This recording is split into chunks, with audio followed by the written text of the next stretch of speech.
안녕하세요. 이야기 심리철학 개굴개굴 개꿀리뷰의 개굴입니다. 오늘은 돌려라 시간 나침반 고대 중국 편을 리뷰해 보도록 하겠습니다. 고대 중국 첫 번째 이야기. 중국은 정말 큰 나라이자 우리나라에게는 중요한 이웃나라입니다. 중국은 정말 커서 온갖 기후와 온갖 지형을 다 볼 수 있습니다. 중국에는 빽빽한 밀림도 있고 넓은 사막, 하늘에 닿을 것만 같은 높은 산, 푸른 초원, 축축한 늪지, 꽁꽁한 들판도 있습니다. 옛날에 중국 사람들은 두 가지 기운으로 이루어져 있다고 생각했습니다. 성질이 완전히 다른 음과 양의 기운이 어우러져서 균형을 이룬 것이 세상이라고 믿었습니다. 어떤 곳이 추운 이유는 다른 곳이 덥기 때문이고, 땅이 있는 것은 공기가 있기 때문이고, 낮에 해가 있다면 밤에는 달이 있습니다. 남자가 양이라면 여자는 음이고, 이렇게 조화를 이루는 것을 음양사상이라고 합니다. 이러한 음양사상은 중국에 지대한 영향을 미쳤습니다. 중국의 첫 번째 황제. 황하는 중국의 중부와 북부를 가로지르는 강이며 황하 문명이 시작된 곳이기도 합니다. 여기서 기원전 1500년경에 나라를 이루고 이 나라를 상왕조라고 부릅니다. 상왕조는 700년이 넘는 역사를 자랑하며 그 다음에는 주왕조가 기원전 8세기경부터는 서로 왕이 되려고 전쟁을 했습니다. 이 시대를 춘추 전국시대라고 하는데, 춘추 전국시대는 기원전 221년에 끝이 났습니다. 중국 최초로 통일국가를 이룬 나라는 진왕조입니다. 그 왕을 진시황이라고 하는데 첫 번째 통일을 이룬 왕이라는 뜻이라고 합니다. 진시황은 하늘의 아들, 즉 천자로 굉장히 강력한 통치를 자랑했으나 운동도 못하고 노래를 부르거나 웃지도 못했다고 합니다. 진시황은 나라를 위해 많은 일을 했습니다. 먼저 도로를 닦고 운하를 파서 교통정리를 했습니다. 모두가 똑같은 돈을 쓰게 하고 달력도 통일하고 문자도 통일하고 법을 정해 엄격하게 통치를 했습니다. 당연히 이러한 통치에는 반대자가 있기 마련이라 진시황은 학자 400명을 불러들여 죽이고 자신의 정책에 맞지 않는 책들은 모조리 불살라 버렸습니다. 만리장성. 진시황은 다른 걱정거리도 있었는데요. 북쪽 이민족의 침입을 막고자 만리장성을 세웠습니다. 만리장성은 인간이 세운 건축물 중에서 가장 큰 건축물이라고 하며 완공까지 2000년이 넘게 걸린 공사였다고 합니다. 만리장성의 높이는 6에서 9m, 길이는 자그마치 7300km가 된다고 하는데 남아메리카 길이하고 맞먹는 규모입니다. 만리장성은 산과 강을 지나 25,000개나 되는 막루를 하나로 이어줍니다. 저것을 짓기 위해서 얼마나 많은 사람들이 희생당했을까요? 심지어 일을 하다 죽은 사람들의 시신은 만리장성에 묻었다고 합니다. 만리장성은 세계에서 제일 긴 벽이자 제일 큰 공동묘지라고 해도 무방할 것 같습니다. 만리장성은 이민족으로부터 지켜주기도 하지만 산적과 같은 도적대로부터 안전한 길이라는 점에서 상인들이 매우 좋아했을 것 같습니다. 다시 진시황 이야기로 돌아가 볼까요? 진시황은 죽어서도 살았을 때와 똑같은 권력과 힘, 그리고 재산을 유지하고 싶어서 저승의 모든 걸 가져가고 싶어 했다고 합니다. 그래서 먼저 무덤을 지킬 병사도 필요했고 진흙을 구워 만든 병사는 8,000명이나 되었다고 합니다. 흥미로운 사실은 8,000개나 되는 진흙 병사들이 모두 다른 얼굴인데요. 그래서 학자들은 진시황 생전에 지키던 병사들 모습 그대로 만든 것으로 추측하고 있습니다. 병사들 뿐만 아니라 진시황의 무덤에는 각종 트랩, 즉 함정이 설치되어 있었습니다. 공자. 중국 이야기에서 또 빼놓을 수 없는 것이 공자입니다. 공자는 춘추 전국시대가 막바지에 다다른 기원전 551년에 탄생했습니다. 그의 가르침은 오늘날까지 동아시아 전체에 큰 영향력을 끼치고 있습니다. 가난하게 자랐지만 열심히 공부한 공자, 그래서 관리, 오늘날 말로 공무원이 되고 재상, 국무총리가 되었다고는 해야 할까요? 아무튼 그러다 벼슬의 회의를 느끼고 이 나라 저 나라를 떠돌며 제자들을 가르쳤습니다.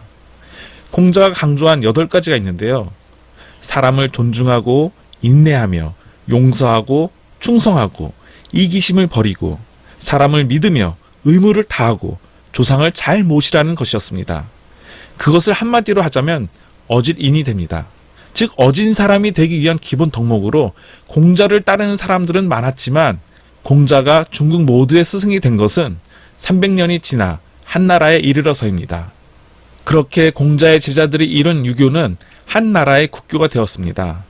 유교는 중국의 대표 종교가 되었지만 중국에는 유교만 있는 것은 아니었습니다. 도교와 불교도 신자가 많았는데요. 이 세 종교 모두 사람과 사람, 사람과 자연의 조화를 중요하게 생각하는 종교였습니다. 그렇다면 다른 나라에서는 어떤 일이 있는지 시간 나침반을 돌려보겠습니다. 중국에서 진시황이 첫 황제로 즉위할 기원전 221년 무렵, 로마에는 아직까지도 황제가 없었습니다. 로마는 아직 공화국이었고 나라의 큰일은 귀족들이 모여서 결정했습니다. 20년 후인 기원전 201년 로마는 도시국가 카르타고를 점령했고 150년이 지난 기원전 51년에는 카이사르 장군이 갈리아, 즉 오늘날 프랑스 지역의 정쟁을 승리로 이끌었습니다. 그리고 기원전 27년에 돼서야 첫 번째 황제가 등장합니다. 카이사르 장군의 양자 아우구스티누스가 중국보다 200년 늦게 황제가 되었습니다. 다시 중국으로 돌아가 보겠습니다. 고대 중국에서는 신기한 물건도 많이 발명되었습니다. 화약, 연, 인쇄술, 도자기. 그러나 제일 놀라운 발명품은 벌레가 만들어낸 것이었습니다. 우리가 만들었어. 5,000년 전 중국 사람들은 누에의 비밀을 알아냈지. 나방으로 변해서 날아가기 전 누에가 가느다란 실로 고치를 만든다는 비밀을 알아낸 거야. 중국인들은 이 실로 비단을 짰습니다. 전 세계는 이 옷감에 감탄을 했고 세계 모든 사람들은 비단 옷을 입고 싶어 했습니다.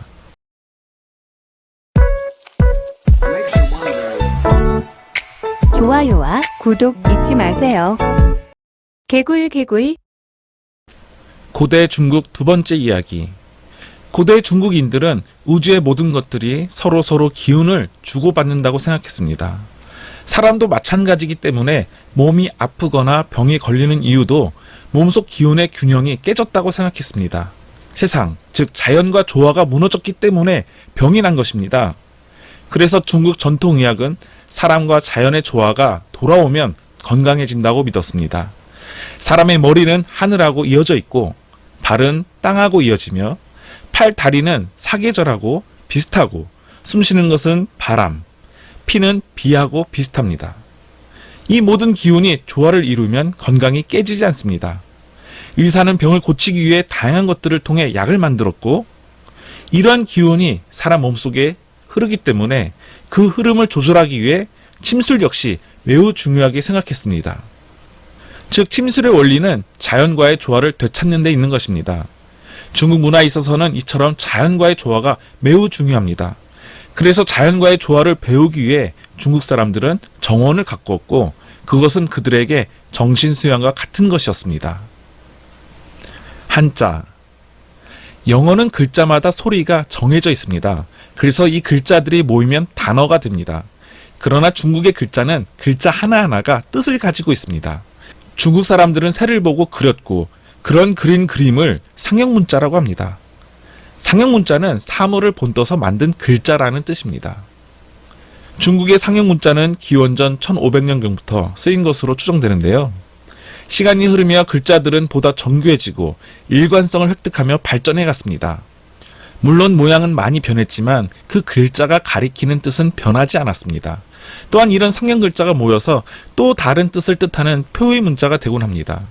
그래서 한자의 글자는 셀 수 없이 많습니다. 더욱이 한자는 단순한 문자가 아니라 하나의 예술이기도 합니다. 동양에서 서해는 그림만큼 중요한 예술입니다. 서해가는 글자의 아름다움과 자신의 감정을 담아서 그림을 그리듯이 글을 씁니다. 중국의 발명품. 앞서 중국의 발명품에는 화약, 연, 인쇄술, 도자기, 그리고 비단 등도 있지만 나침반도 있습니다. 나침반에 대한 기록은 서기 1040년경으로 자석의 성질을 가진 바늘을 대나무 조각에 넣고 물그릇 위에 띄운 도구였습니다. 중국은 또한 종이도 발명했고 인쇄술도 발명했고 최초의 계산기인 주산도 중국이 발명했습니다. 화약도 빠뜨릴 수 없는데요. 화약은 초석이라는 광물과 황, 그리고 숯을 섞어서 만든 것으로 처음에는 불꽃놀이를 하는데 사용하였습니다. 실크로드. 기원전 138년 한나라의 황제 무제는 서방으로 외교관들을 파송했습니다. 물론 오늘날과 같은 교통편이 아니었기에 10년이라는 세월이 걸렸지만 그들은 신기하고 진귀한 물건들과 함께 속속 돌아왔습니다. 그래서 중국인들은 중동과 유럽의 나라들과 무역을 하고 싶어졌습니다. 이후 서역과의 무역은 활발해져서 중앙아시아로 가는 길목, 카시의 사람들은 모여들었고 여기에서 국제시장이 생기게 된 것입니다. 덕분에 비단은 전 세계로 유명해졌고 비단이 지나온 길은 실크로드로 불리게 되었습니다. 13세기 유럽은 중세를 지나고 있었고 유럽이 아는 동쪽 끝은 오늘날의 중동이었다고 합니다. 당시 동양은 유럽인들에게 용과 괴물이 사는 전설의 땅이었고 아라비아 사막을 넘어가 본 사람은 거의 없었습니다. 그런데 베네치아의 한 상인은 동방여행을 결심했고 그의 이름은 마르코 폴로입니다. 마르코 폴로는 실크로드를 따라 중국까지 갔다가 고향으로 돌아올 계획을 세웠습니다. 마르코 폴로는 중국에서 17년이나 머물렀고 원나라 황제의 신하가 되기도 하였다고 합니다. 고향으로 돌아온 마르코 폴로는 동방여행기를 상세하게 기록하여 발표했는데 유럽인들은 그의 이야기를 믿을 수 없었고 심지어 가족들도 정말이냐고 물었다고 합니다. 그렇다면 마르코 폴로가 중국을 여행할 무렵 유럽에서는 무슨 일이 있었을까요? 그것은 다름 아닌 서방 기독교인들이 중동을 침략하는 십자군 원정이 벌어지고 있었습니다. 로마 제국은 약해지고 도시국가 베네치아 공화국이 세력을 얻고 있었습니다. 베네치아 공화국은 흑해에 이르는 지역을 지배했고 무역을 통해 부흥하고 있었습니다. 사실 마르코 폴로가 중국으로 모험을 떠난 이유도 돈을 벌러 간 것이었다고 합니다.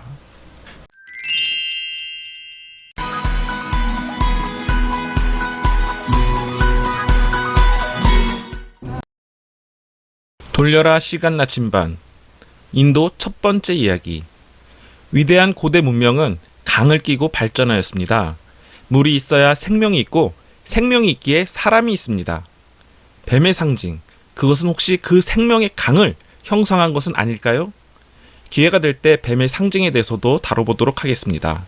아무튼 고대 이집트에는 나일강이 있었고 비옥한 초생딸로 유명한 메소포타미아에는 유프라테스 강과 티그리스 강, 중국에는 황허강이 있습니다. 이처럼 고대 문명은 강이 탄생시키는데 그래서 인도에는 인더스 강이 있습니다. 기원전 3000년 인도인들은 강을 신성하게 생각했습니다. 그들은 수많은 물방울이 모인 강처럼 수많은 사람들이 한 곳에 모여 공동체를 이루고 어울려 살며 또한 인생이 강과 같다고 생각했습니다. 그래서 운명도 물길처럼 정해져 있다고 생각했고 죽는 것도 운명, 아픈 것도 운명, 못생긴 것도 운명? 어쨌든 사람이 태어나기 전부터 운명이 정해져 있다고 믿었고 그래서 운명을 거스리면 다음 생에서 더 나은 삶을 누릴 수 없다고 믿었기 때문에 자기 운명을 그대로 받아들였습니다. 인더스 강과 겐지스 강. 인더스 강은 히말라야 산맥에서 시작해 인도의 북서부 지역을 흘러가 인도양으로 향하는 강입니다. 기원전 2500년쯤 바로 여기서 하라파 문명이 태어나고 이곳에 생긴 도시 모헨조다로는 정치, 경제, 문화의 도시가 되었습니다. 그리고 인도에는 하나의 중요한 강이 더 있는데 그것은 오늘날 파키스탄에 있는 겐지스 강입니다. 겐지스 강에도 사람들이 몰려들었는데 그들 대부분은 중부 유럽에서 온 사람들이었습니다. 이 사람들은 인도 유럽어라는 새로운 말을 사용했고 기원전 1500년쯤 이곳에 정착해 새로운 도시를 세웠습니다. 그리고 바로 거기서 그 유명한 베다 문명이 태어났습니다. 베다 문명을 이룬 사람들은 신들이 나오는 수백 수천 가지 이야기를 기록해 두었습니다. 바로 그 이야기들을 베다라고 합니다. 베다는 세계에서 제일 오래된 종교 힌두교의 바탕이 되었습니다. 힌두교는 우주가 수없이 많은 얼굴을 가진 공간이 있고 우주에선 계절이 바뀌듯 다양한 단계가 차례차례 바뀐다고 말합니다. 힌두교에 등장하는 겁이라는 시간은 창조이신 브라흐만에게는 하루이지만 우리 인간에게는 800만 년이나 됩니다. 힌두교는 오래된 만큼 복잡한 종교라 책 한 권 이야기 하나로는 설명할 수가 없습니다. 힌두교에는 3억 3천만 명이나 되는 신이 있다고 합니다. 그래서 신들이 등장하는 이야기는 셀 수 없이 많고 그 신들은 더 강해지기도 하고 힘을 잃어버리기도 하고 동물이나 사람의 모습으로 바뀌기도 하며 서로 싸우기도 한답니다. 힌두교 신들 하나하나 설명하려면 3억 3천만 번 이상 이야기를 해야 되니 여기서는 그 중에서도 갓 오브 갓, 세 신만 말씀드리도록 하겠습니다. 먼저 브라흐만이 있는데 창조의 신이고 그는 머리랑 팔이 4개로 그려지는 경우가 많습니다. 다음은 시바. 눈이 3개인 신인데 파괴와 변화를 책임지는 무시무시한 신입니다. 시바는 요가를 만든 신으로도 알려져 있으며 음악과 춤을 돌보고 돌을 닦는 사람을 돌보는 신이기도 합니다. 다시 브라흐만 이야기를 하자면 그는 엄마가 없다고 합니다. 우주가 시작될 때 태어난 신, 즉 창조의 신이기 때문에 그는 비슈누의 배꼽에 있는 연꽃에서 태어났다는 전설이 있습니다. 비슈누가 누구냐 하면 바로 그 신이 우주의 질서를 유지시키고 모든 게 제자리를 지킬 수 있도록 해줍니다. 비슈누 역시 여러 모습으로 변할 수 있습니다. 우주의 질서가 혼란에 빠지면 비슈누는 인간의 지상세계로 강림해서 인간들을 도와주는데, 비슈누가 인간의 모습으로 마지막에 왔을 때의 모습은 크리슈나의 모습이었고 그전에는 라마의 모습이었다고 합니다. 라마와 크리슈나는 인도의 대표적인 두 서사시 마하바라타와 라마야나에 등장하는 인물입니다. 카스트 제도. 힌두교의 전설에 따르면 이 세상은 거인의 몸으로 만들어졌다고 합니다. 거인의 입에서는 제일 중요한 말씀인 사람들이 나오게 되는데, 이 선택받은 사람들이 바로 브라만이고 성직자나 학자, 교사가 됩니다. 그들은 우주의 음악을 들을 수 있으며 그래서 우주의 비밀을 안다고 합니다. 우주의 비밀과 인간의 운명을 아는 사람들이기 때문에 브라만은 큰 존경을 받았고 가장 높은 카스트에 속하게 되었습니다. 그런데 카스트가 뭘까요? 카스트는 인도에 내려오는 신분 제도입니다. 태어날 때부터 각자 위치를 정해주는 제도, 즉 태어날 때부터 계급을 가지고 태어났다는 것입니다. 이 계급은 죽을 때까지 절대 변하지 않았고, 브라만 계급에 태어난 아이는 학자나 교사, 성직자가 되고 아주 많은 특권을 누리게 됩니다. 하지만 군인이 되는 것은 불가능했습니다. 군인이 된다는 것은 담으로 높은 크샤트리아가 되는 것이기 때문입니다. 왕 역시 크샤트리아였습니다. 강하고 용감했던 크샤트리아 역시 다른 계급의 직업을 가질 수도 없었고, 다른 계급하고는 결혼도 할 수 없었고, 말을 건넬 수도 없었다고 합니다. 세 번째 계급은 바이샤인데 농부나 기술자, 상인이 됩니다.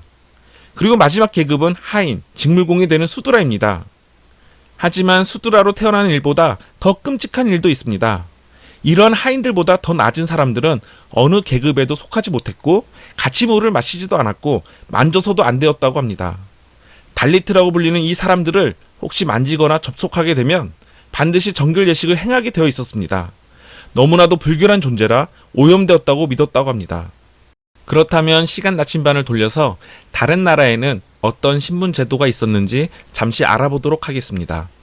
고대 이집트에서 제일 높은 계급은 파라오였습니다. 그는 인도의 브라만처럼 신성한 사람이었기 때문입니다. 파라오 밑엔 신에게 제사를 지내는 성직자가 있었고, 성직자 밑엔 그를 아는 성기들이, 서기 밑엔 군인, 그 밑엔 상인과 기술자, 그 밑엔 농부, 그리고 가장 밑엔 노예가 있었습니다. 그렇다고 이 노예가 달리트하고 똑같은 것은 아닙니다.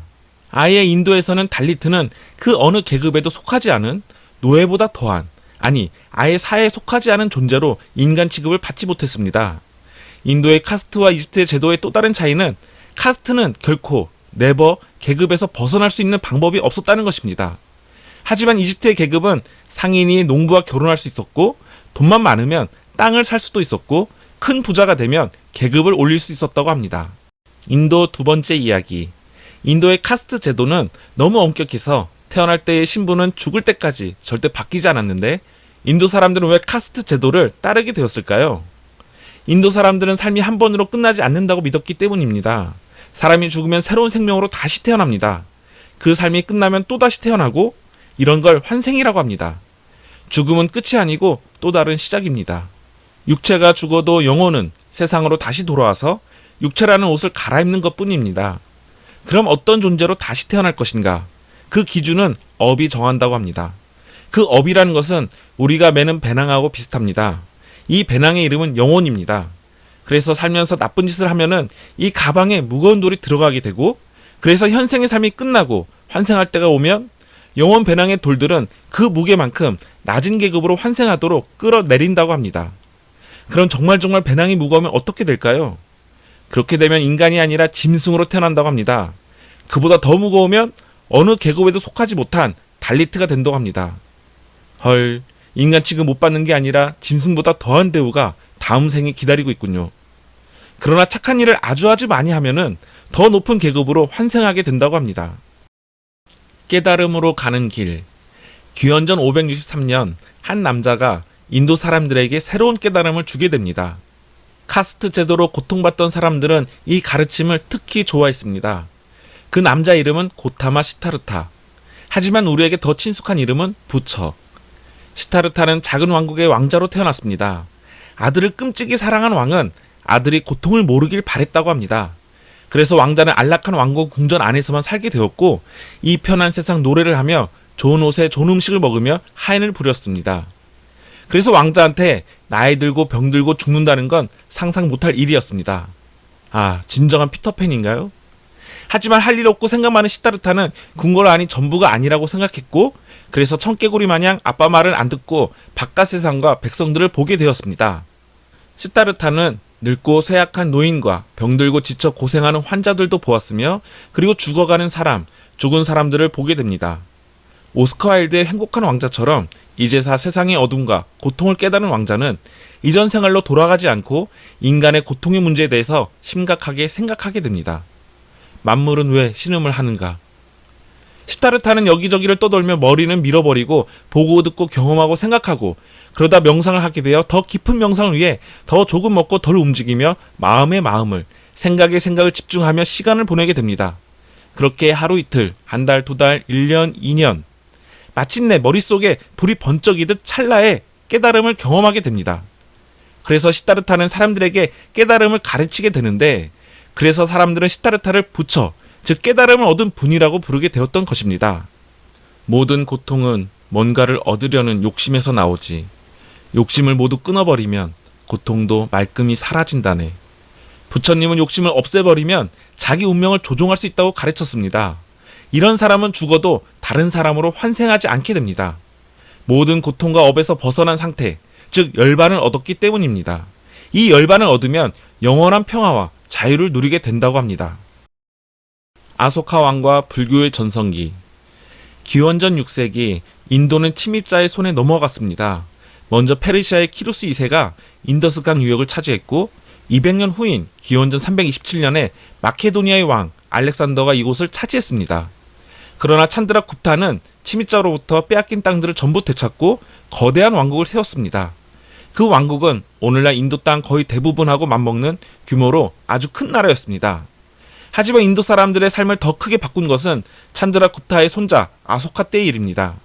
아소카 왕의 이야기는 슬프게 시작합니다. 왕이 된 지 9년 만에 아소카의 군대는 칼린가국과 10만 명이나 죽은 피비린내 나는 전투를 벌였다고 합니다. 그래서 아소카 왕은 전쟁을 일으킨 것을 후회했고 불교 신자가 됩니다. 아소카 왕은 전쟁을 일으키는 대신 이웃을 사랑하는 마음과 평화를 퍼뜨리려고 노력했습니다. 물론 자기 백성을 위한 일들도 아주 많이 했습니다. 나무를 심어 그늘을 만들고 더운 날 목을 축일 수 있도록 우물도 파고 병을 치료하고 약을 만들 수 있도록 병원도 더 많이 지었습니다. 무너지고 불에 타 폐허가 된 절들을 다시 짓기도 했으며 부처의 가르침을 퍼뜨려서 더 평화로운 나라를 만들고 싶었다고 합니다. 덕분에 아소카 왕은 고대 인도에서 가장 유명한 왕이 되었고 오늘날까지도 많은 이들의 존경과 사랑을 받고 있습니다. 이슬람의 유산. 아소카 왕이 죽고 난 400년이 지난 뒤 인도는 하나의 왕국을 유지하지 못하고 여러 개의 작은 나라로 갈라져 버렸습니다.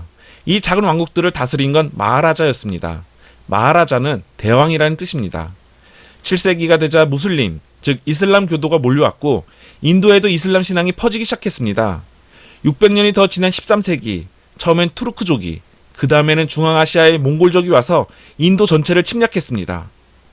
그렇게 수많은 민족이 오간 덕분에 인도에는 온갖 예술과 풍습이 전해졌고 이것들은 문화에 스며들었습니다. 그래서 인도는 제일 다양한 문화를 가진 나라 중 하나가 되었습니다. 인도를 대표하는 건물 중 하나는 타지마할입니다. 생긴 것을 보니 딱 궁전이지만 이것은 무덤입니다. 이집트의 피라미드처럼 인도에서 제일 유명한 무덤이 타지마할. 17세기 인도엔 이슬람 제국인 무굴 제국이 들어서 있었고 수도인 아그라에는 샤자한 황제가 살고 있었습니다. 황제는 여러 부인 중에도 뭄타즈 마할을 제일 사랑했다고 합니다. 1631년 왕비가 죽자 샤자한은 슬픔에 빠졌고 화려하고 아름다운 아내의 무덤을 만들기 위해 남은 평생을 거의 다 바쳤다고 합니다. 슬프고도 아름다운 사랑 이야기를 담은 샤자한의 타지마할은 오늘날까지 전 세계인의 사랑을 받고 있습니다. 여자 이야기가 나온 김에 시간 나침반을 돌려서 고대 이집트에 살았던 여성들에 대해서 좀 더 알아보겠습니다. 고대 이집트에는 생각보다 여장부가 많았습니다. 그래서 파라오가 된 여자들도 있었는데 기원전 15세기 하트셉수트 왕은 가장 고귀한 숙녀라는 뜻으로 이 여왕은 그 옛날에 22년이나 이집트를 다스렸습니다. 기원전 1370년에는 미녀가 왔다라는 뜻의 네페르티티 여왕이 이집트를 다스렸는데 네페르티티는 그 미모도 오늘날까지 회자되고 투탕카멘의 이모이기도 합니다. 그녀는 아케나톤의 왕비로 함께 이집트를 다스리기도 했는데 그것은 그전에도 그 이후에도 없던 일입니다. 그러나 이집트 여자 중 가장 유명한 여자는 뭐니뭐니 해도 기원전 1세기의 클레오파트라일 것입니다. 클레오파트라는 모든 남자를 사로잡았다고 합니다. 그래서 그녀는 율리우스 카이사르의 사랑을 얻어 빼앗겼던 왕위를 되찾았습니다. 그리고 카이사르가 암살을 당한 이후에는 로마의 정치인이자 장군인 안토니우스와 사랑에 빠져 카이사르의 양자 옥타비아누스, 그러니까 아우구스투스와 전쟁을 벌이게 되는데 결국 악티움 해전에서 지고 말았습니다.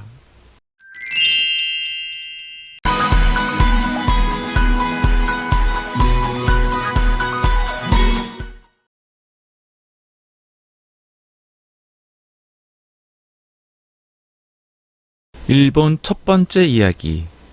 일본 열도는 보통 섬들이 아니라 바다 밑에서 솟아오른 산이 만들어낸 땅이라고 합니다. 그러니까 일본 전체는 원래 산이라는 말이기도 하고 그래서 살기 좋은 땅이 아닙니다. 툭 하면 화산이 폭발하고 지진이 일어나며 쓰나미도 자주 발생합니다. 이처럼 자연재해는 끊임없이 목숨을 위협했지만 일본 사람들은 거친 자연에 적응하며 살며 그들만의 독특한 문화를 만들어냈습니다.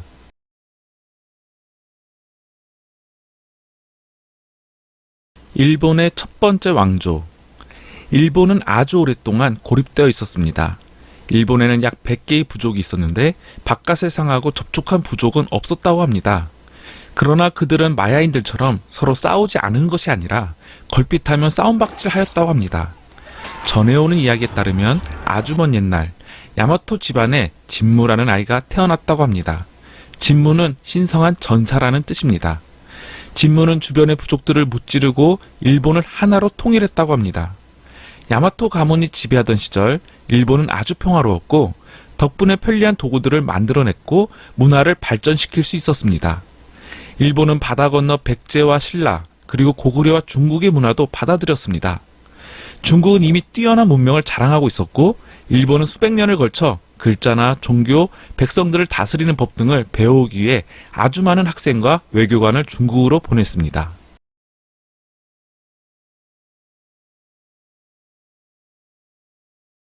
중국의 영향.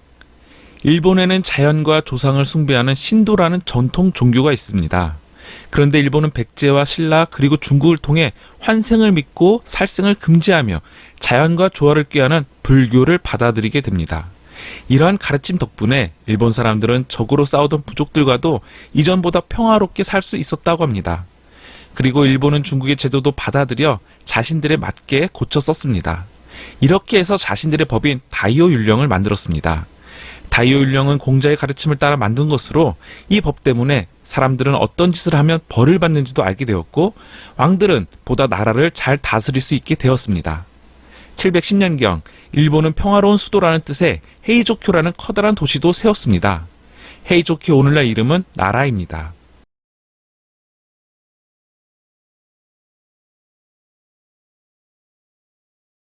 간무천왕과 헤이안 시대.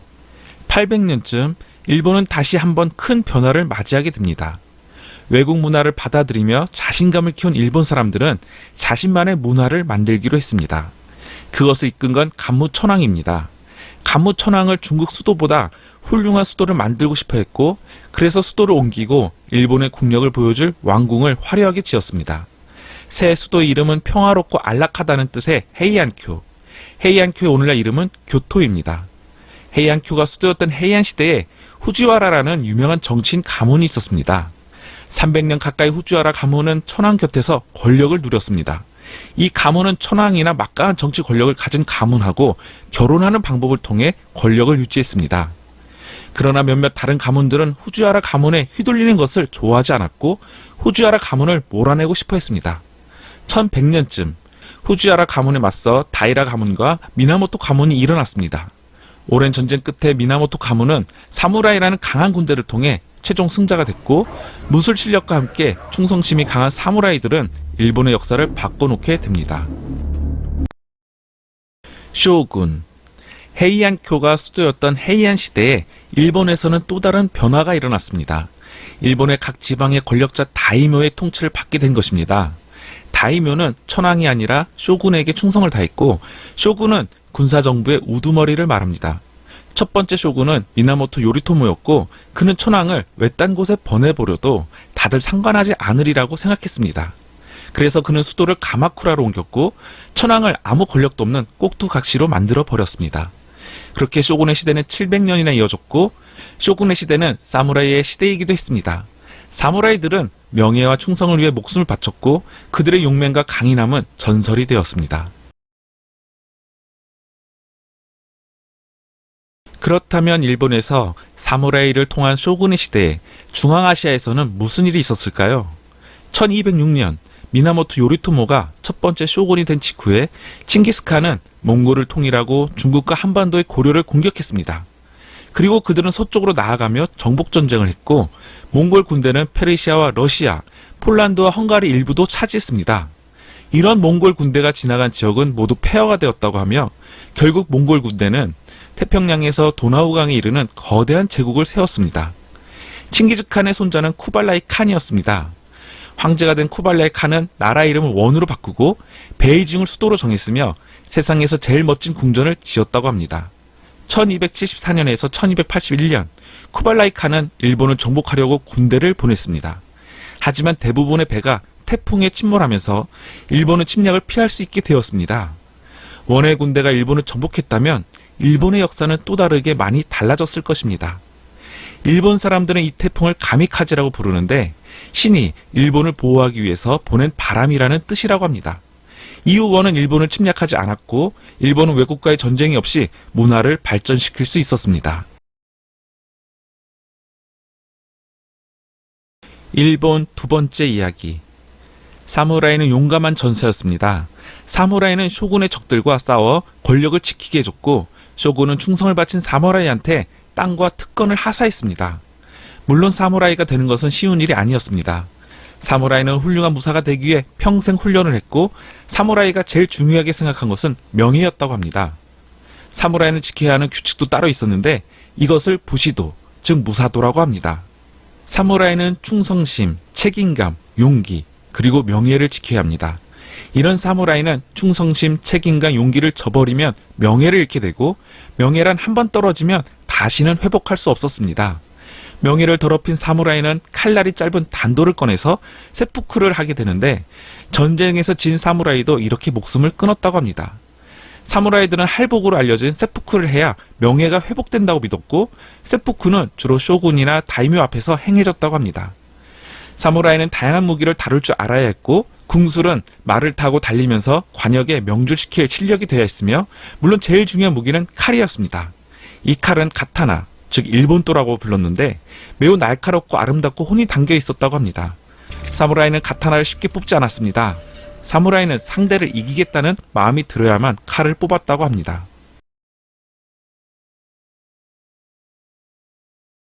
일본의 문화. 쇼군이 이끄는 군사정부 막부가 권력을 차지하며 일본은 오랫동안 이어온 내전을 끝내게 됩니다.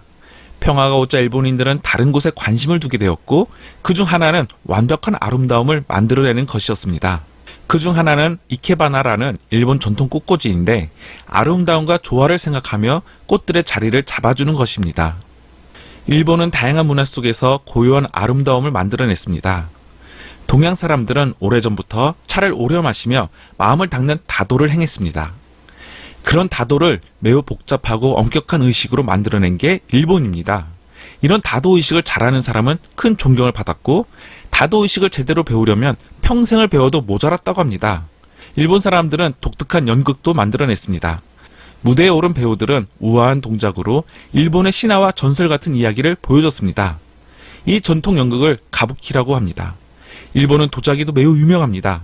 일본은 중국과 한국뿐만 아니라 서양의 도자기 기술도 받아들여 세계적인 도자기를 만들어냈습니다.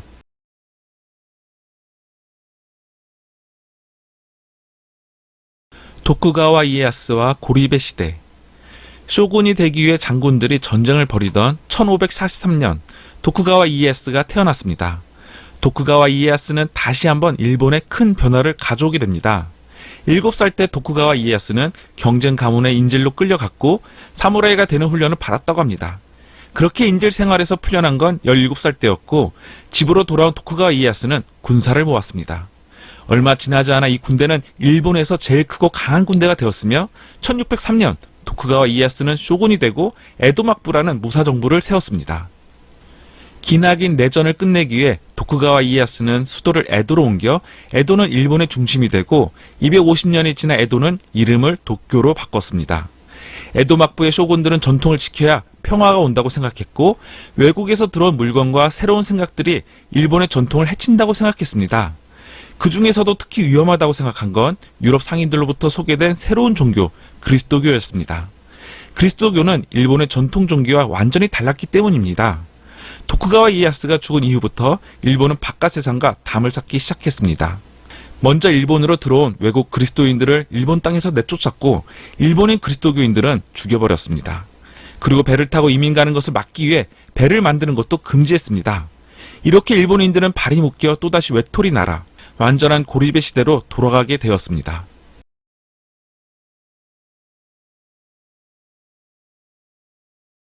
일본의 근대화. 일본이 고리배 시대를 끝내고 다시 문을 열기까지 200년이 걸렸습니다. 그동안 서양은 과학과 산업기술을 크게 발전시켰고 1853년 미국 군함 4척이 에도 앞바다로 와서 닻을 내렸습니다. 커다란 군함들은 한눈에도 무시무시해 보였고 메투페리 제독은 필모어 대통령의 친서를 가져와 일본과 무역을 하고 싶다며 말했습니다. 그러면서 뒤로는 대포를 쏘며 미국의 무력을 과시했고 페리 제독은 1년 후 돌아와 대답을 듣겠다며 돌아갔습니다. 그래서 일본 사람들은 고민에 빠졌습니다. 물론 무역을 안 할 수도 있었지만 군함의 대포를 일본도로 막기에는 역부족이었습니다. 천황은 다른 방법이 없다고 생각해 싸워서 이길 수 없다면 친구가 돼서 배워야 한다고 말했습니다. 이렇게 일본은 문호를 개방하고 독일하고 영국에게는 근대식 군대를 만드는 방법을 도와달라고 했습니다. 그리고 많은 학생을 유럽으로 보내 과학기술을 배워오도록 했으며 일본은 서양을 따라잡기 위해 최선을 다했고 단시간에 강대국으로 급성장하게 됩니다.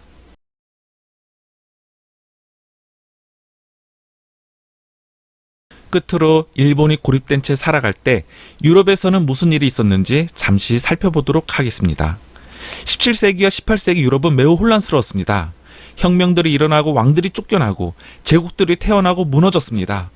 또한 과학기술의 발전으로 농업과 공업이 발달하고 새 운송수단이 만들어져 세상은 완전히 달라졌습니다.